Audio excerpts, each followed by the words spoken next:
My name is Natalie Corbett and I'm a participation development worker here at Northern Ireland Youth Forum.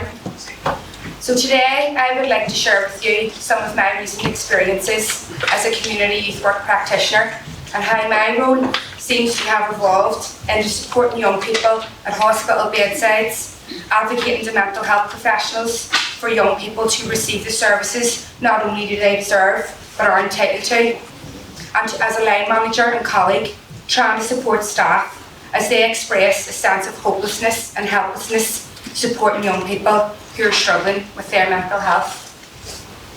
This month brought mixed feelings for us as youth workers as we returned to work after the Christmas break. January, usually a time filled with hope for the year ahead, brought feelings of anger, frustration and deep sadness for us here at the Youth Forum.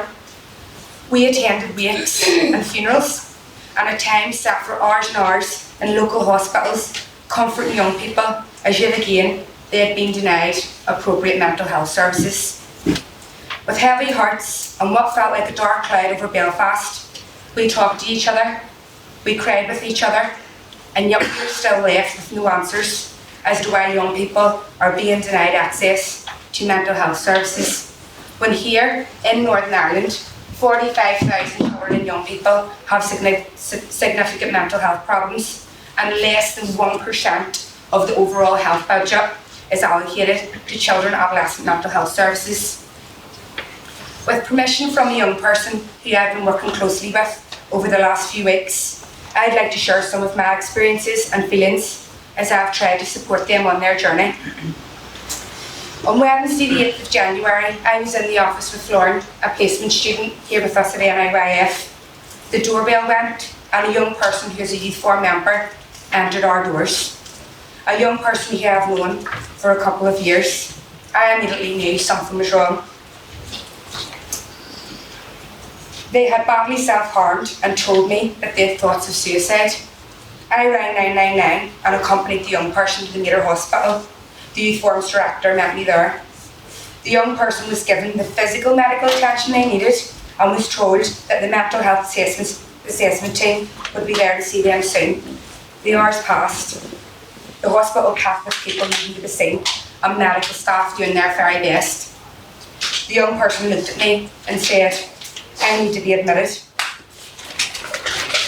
There's no point in me being here. The last time I got a leaflet, I was told to phone Lifeline if I needed to talk to someone." As I held the young person's hand and really heard these words, I struggled to find words of comfort. Was there anything that I could really say? The young person was assessed by the unscheduled care team 17 hours later. They voiced they were actively suicidal and had plans in place to end their life. The mental health assessment team told the young person that they would inform their psychiatrist that they didn't really qualify for home treatment and Lifeline would do check-in calls. There was nothing else they could do. Youth Forum staff spoke directly to the mental health team, advocating, fighting on the young person's behalf. It wasn't enough. The young person left the hospital. Lifeline never rang. What was the Youth Forum's role now? What was my role as a youth worker? Another staff member and I checked in with the young person frequently. I went to bed each night, my phone on loud. I wondered, I anticipated, and I worried. Throughout the days that followed, we made phone calls. We spoke to the young person's psychiatrist, GP, social services, psychologists, and other youth work practitioners. Where could this young person get the support they needed, that they were entitled to? Some Youth Forum staff and I met with the young person throughout the 2 weeks that followed. We listened, but we didn't know what to say or have any answers when the young person said, "It'd be easier if I just wasn't here anymore." On Wednesday the 22nd of January, I was driving to work when my phone rang. The same young person was on the phone. "I'm in the Mater Hospital. This has happened again." My colleague and I drove to the hospital.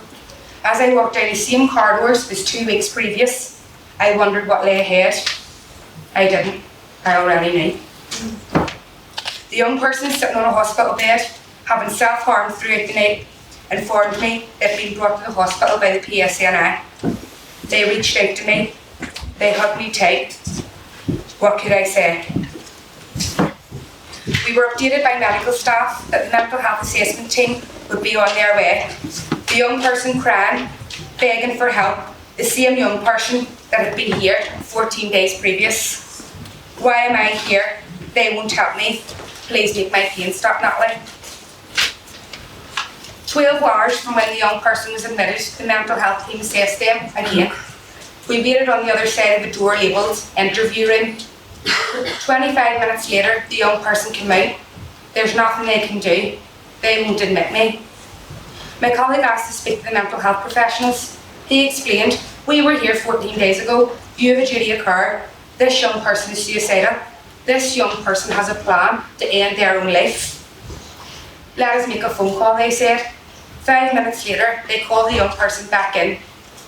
The young person came out a short while later, a leaflet in hand. Lifeline will check in with me. I have to see my GP next Monday. They let me go. The young person later found out that they weren't admitted due to there being no beds available. The frequent check-ins continue. The worry, the feelings of helplessness. What can we do? What should we do? As community youth work practitioners, we form and maintain positive relationships with young people. We care. It's our job as informal educators to listen, to create platforms where young people can have a meaningful say. It's our job to signpost young people to appropriate mental health services. What do we do when those services aren't equipped to deal with young people that are in need? The young person I've spoken about said to me the other day, they say it's okay not to be okay, but nobody listens when you aren't. Thank you.